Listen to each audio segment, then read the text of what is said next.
ఇక్కడ అన్ని ప్లాట్లలో మామిడి శ్రీగంధం చెట్లతో అద్భుతంగా ఉంది. ల్యాండ్ అప్రిషియేషన్, ఫ్రీ మెయింటెనెన్స్, పండ్ల తోటల తాలూకా ప్రయోజనాలు, డబుల్ బెనిఫిట్ ఆఫర్ తో సిర్లసీమ 2. విజయవాడ పశ్చిమ నియోజకవర్గం సీటు వ్యవహారం పైన ఇంకా కొలిక్కి రాలేదు. ఒకవైపున బీజేపీ తమదే సీటు ఉంటుంది, మరోవైపు పోతిని మహేష్ అనుచరులు ప్రతిరోజు కూడా వినూత్న నిరసనలో పోతిని మహేష్కి సీటు ఇవ్వాలని చెప్తున్నారు. పోతిని మహేష్ పవన్ కళ్యాణ్ని నాదెండ మనోహరంగా కూడా కలిశారు. ఇండిపెండెంట్గా పోటీ చేస్తాన ఒక ప్రచారం జరుగుతుంది. ప్రస్తుతం పోతిని మహేష్ మనతో ఉన్నారు. సార్, ఏంటి పశ్చిమ నియోజకవర్గం సీటు మీరు 5 ఏళ్ళకి ఇక్కడ కష్టపడ్డారు, పని చేసుకున్నారు, పార్టీ కోసం కృషి చేశారు. ఇప్పుడు మీకు సీటు వ్యవహారంలో అధిష్టానం మీకు ఎందుకు ప్రకటించుకోకుండా హోల్డ్లో పెట్టింది? ఏం జరుగుతుంది? మీరే చెప్పారు, 5 సంవత్సరాలుగా జనసేన పార్టీ కోసం, పవన్ కళ్యాణ్ గారి కోసం, విజయవాడ నగర ప్రజల కోసం, పశ్చిమ ప్రజల కోసం నిరంతరం పోరాటం చేశాం. 10ల సంఖ్యలో కేసులు ఉన్నాయి, అరెస్ట్ అయ్యాం, రిమాండ్ వరకు వెళ్ళి వెనక్కి వచ్చాం. మేము పనిచేసింది జనసేన పార్టీ కోసం, ప్రజల కోసం పనిచేసాం. పవన్ కళ్యాణ్ గారి మీద ఈగ వాలితే ఎదుటి స్థాయి వ్యక్తిని కూడా పట్టించుకోవాలా, ఎవరినైనా ఢీ కొట్టాం. మేము ఈ రోజున పశ్చిమ సీటు జనసేన పార్టీ తరఫున మాకే కేటాయించాలి, అది న్యాయం, ధర్మం అని కూడా మాట్లాడుతూ ఉన్నాం. కానీ ప్రతి ఒక్కరు కూడా సీటు ఆశిస్తూ ఉన్నారు, తప్పులేదు. పొత్తుల్లో సీటు ఎవరైనా అడగచ్చు, తప్పులేదు. కానీ అడగడంలో ధర్మం ఉందా, అడగడంలో న్యాయం ఉందా లేదా అని ఒకసారి అందరూ కూడా ఆలోచన చేయాలి. 5 సంవత్సరాలుగా వైసీపీ అవినీతి మీద పోరాటం చేసింది మేం కాదా? వైసీపీ అక్రమాల మీద పోరాటం చేసింది పోతిని మహేష్ కాదా? 3 సింహాల ఘటన మీద ఎవరు పోరాటం చేశారు? గాలిబ్ సాహిబ్ దర్గా భూములు ఎవరు రక్షించారు? నాగబాబుకి ఎవరు అండగా నిలబడ్డారు? అస్లాం కేసు తుది వరకు ఎవరు నిలబడ్డాం? కేటీ రోడ్డు మీద ఎన్ని పోరాటాలు చేశాం? బ్రాహ్మణ వీధికి సంబంధించిన కొత్తగూళ్ళకు చెందిన 350 కోట్ల ఆస్తులు ఎవరు కాపాడారు? ఇలాగా ప్రతి అంశం మీద పోరాటం చేశాం, విజయవంతమయ్యాం. ఆఖరికి ముఖ్యమంత్రి జగన్మోహన్ రెడ్డి గారిని కూడా పశ్చిమ నియోజకవర్గంలో కాలు పెట్టే అర్హత లేదు, మీరు ఈ నియోజకవర్గ అభివృద్ధిలో మీకు నిధులు కేటాయించలేదు, పాత రాజరాజేశ్వరపేట వాసులకి ఇళ్ల పట్టాలు మంజూరు చేస్తానని మంజూరు చేయలేదు, కొండ ప్రాంతాల అభివృద్ధి గాలికి వదిలేశారని ఇలా నినాదించాం, నిలబెట్టాం, పోరాటం చేశాం. కాబట్టి మాకు కేటాయించడం న్యాయం, ధర్మం అని చెప్తా ఉన్నాం. ఖచ్చితంగా పవన్ కళ్యాణ్ గారు కూడా మరి ఆ దిశగానే అడుగులు ముందుకు వేస్తారని, ఖచ్చితంగా జనసేన పార్టీ తరఫున నాకు సీటు కేటాయిస్తారని ఆశాభావం ఉంది. ఇంకా నమ్మకం ఉంది, ఎందుకంటే బీజేపీ వాళ్ళు ఆల్రెడీ మాకు ఖరారైపోయింది, ఆత్మీయ సమావేశాలు పెట్టుకుంటున్నారు, మేమే పోటీ చేస్తున్నాం, పొత్తుల భాగం మాకే వచ్చిందని వాళ్ళు చెప్పుకుంటున్నారు. చెప్పే కదా, ఎవరైనా సీటు అడగచ్చు, పొత్తుల్లో ఎవరైనా సీటు కోరుకోవచ్చు, కానీ అర్హత ఉండాలనేది నా వాదన. ప్రజలు కూడా అందరు చెప్తున్నారు పోతిని మహేష్కి సీట్ ఇవ్వడం న్యాయం, ధర్మం.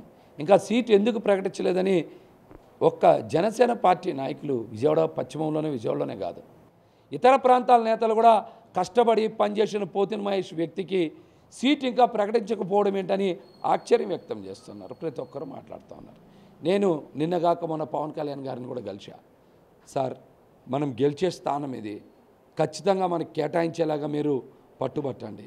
మనకు కేటాయిస్తే రాజధాని ప్రాంతంలో కూడా మన పార్టీ బలంగా ఉంటుంది, మన ఉనికి ఉంటుంది, మన నాయకత్వం నిలబడుతుంది.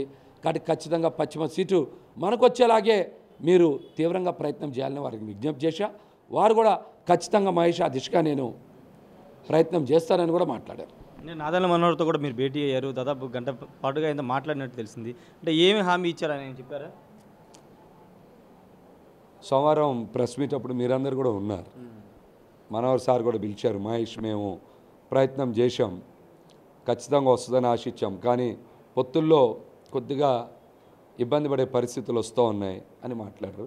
కాదు సార్, రాజధాని ప్రాంతంలో మనకి ఖచ్చితంగా స్థానం ఉండాలి, మన శ్రేణులకు కూడా మనం నిలబడాలి. రాజధాని ప్రాంతంలో అన్ని పార్టీలు కోరుకున్నట్టే మనము కోరుకుందాం. తెలుగుదేశం పార్టీ ఉండాలి, బీజేపీ ఉండాలి, మనం కూడా ఉండాలి. ఉంటేనే కదా మనకు కూడా రేపు పొద్దున్న రాజధానిలో మన నాయకత్వం, మన జెండా మరి నిలవగలిగేది. కాబట్టి ఖచ్చితంగా మనం అడగాలి సార్ అని నేను మనోహర్ సార్కి కూడా విజ్ఞప్తి చేశా. మంచి పాయింట్ మహేష్, ఖచ్చితంగా మనం కూడా ప్రయత్నం చేస్తామనే మాట మాట్లాడారు. అంటే ఇండిపెండెంట్గా మహేష్ పోటీ చేయబోతున్నారు, పోతిని మహేష్ అనేది బయట వినపడుతున్న మాట. ఇండిపెండెంట్గా వెళ్ళబోతున్నారు, ఒకవేళ సీటు రాకపోతే ఇండిపెండెంట్గా పోటీ చేయడం సిద్ధంగా ఉన్నారా? నేను డే 1 ఒక నిర్ణయం చెప్పాను. నాకు పవన్ కళ్యాణ్ గారి మీద అపారమైన నమ్మకం, విశ్వాసం ఉన్నాయి. అందుకని ఏ రోజు కూడా నేను పని మీదే దృష్టి పెట్టా. లాబింగ్ మీద, దొంగల మీద, లేదా పక్క పార్టీల మీద, పక్క చూపుల మీద నాకు ఇప్పుడు దృష్టి సారించాను నేను. ఎందుకంటే పార్టీ కష్టపడి పనిచేస్తున్నాం, గుర్తిస్తుంది, మనకు అవకాశం ఇస్తుంది అనేటువంటి అంశంలోనే మేము నిరంతరం పని మీదే మేము దృష్టి పెట్టాం. ఫలితం పవన్ కళ్యాణ్ గారు చూసుకుంటారనేటువంటి నమ్మకంతోనే మేము పనిచేసుకుంటూ పోయాం.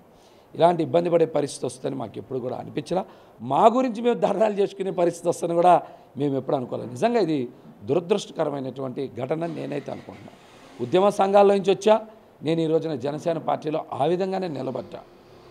నిజంగా పొత్తుల్లో సీటు ఇబ్బంది పడే పరిస్థితి వస్తే మరి ఖచ్చితంగా నేను పవన్ కళ్యాణ్ గారి బొమ్మ పెట్టుకొని పోటీ చేయాలనేది నా నిర్ణయం. ఖచ్చితంగా పోటీ చేస్తా, నిలబడతా. అంటే పవన్ కళ్యాణ్ ఫోటో జనసేన జెండా పట్టుకుని ఇండిపెండెంట్గా పోటీ చేయబోతున్నారు. ఖచ్చితంగా నాకు రాజకీయాల్లో గాడ్ ఫాదర్ అంటే ఎవరు లేరు. నాకున్నది ఒకటే పవన్ కళ్యాణ్ గారు. అనేక సందర్భాల్లో చెప్పా, నా గాడ్ ఫాదర్ పవన్ కళ్యాణ్ గారే. నాకు తెలిసింది పవన్ కళ్యాణ్ గారే. నేను ఇంతవరకు ఏ గడప తొక్కలా, ఏ గుమ్మం తొక్కలా, నా చేత్తో ఇంకో జెండా పట్టుకోవాలా. అందుకని నేను మొన్న కూడా మాట్లాడాను, నా చేత్తో ఇంకో జెండా పట్టుకుంటే ఎవరైనా సరే నా చేయి తీసేయచ్చని.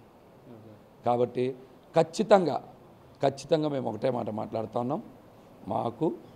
మాకు పశ్చిమ నియోజకవర్గ సీటు కేటాయించకపోతే నేను ఖచ్చితంగా పవన్ కళ్యాణ్ గారి బొమ్మ పెట్టుకొని, నా బొమ్మ పెట్టుకొని పోటీలో నిలబడతా. అంటే అది పార్టీకి విరుద్ధంగా సార్, పార్టీకి వ్యతిరేకంగా మీరు జెండా పట్టుకుని లేకపోతే ఫోటో పెట్టుకుని ఎన్నికల్లో పోటీ చేయడం అనేది పార్టీకి విరుద్ధం. పార్టీ ఏదైనా చర్యలు తీసుకుంటే, పార్టీని సస్పెండ్ చేస్తే దానికి కూడా సిద్ధంగా ఉన్నారా? మేము జనసేన కోసమే పుట్టాం. పవన్ కళ్యాణ్ గారితోనే మా ప్రయాణం. మేము పవన్ కళ్యాణ్ గారిని ప్రేమించడం మాత్రమే తెలుసు, మాకు పనిచేయడం మాత్రమే తెలుసు. ఎటువంటి కూడా మరి మాకు తెలిసినంత వరకు ఒకటే అంశం, మేము పవన్ కళ్యాణ్ గారిని ప్రేమిస్తూనే ఉంటాం, పవన్ కళ్యాణ్ గారితోనే ప్రయాణం చేస్తూనే ఉంటాం. ఇంతే మా నిర్ణయం. అది పార్టీకి సంబంధించిన పొత్తు ధర్మాన్ని పాటించాలి కాబట్టి మీరు పోటీ చేయొద్దు, ఇండిపెండెంట్గా అక్కడ పోటీ చేసిన అభ్యర్థికి సహకరించమంటే పవన్ కళ్యాణ్ చెప్తే దాని మీద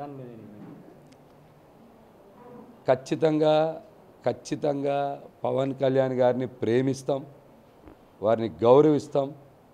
అట్లాగనే పార్టీ మనుగడ కూడా ముఖ్యం. రాజధాని ప్రాంతంలో పార్టీ మనుగడ కూడా ముఖ్యం. కాబట్టి ఖచ్చితంగా పార్టీ మనుగడ కోసం ఎటువంటి ఇబ్బందులైనా నేను ఎదుర్కోవడానికి సిద్ధంగా ఉన్నా. ఎందుకంటే ఈ 5 సంవత్సరాల కాలంలో మేమేం తక్కువ ఇబ్బందులు పడలా.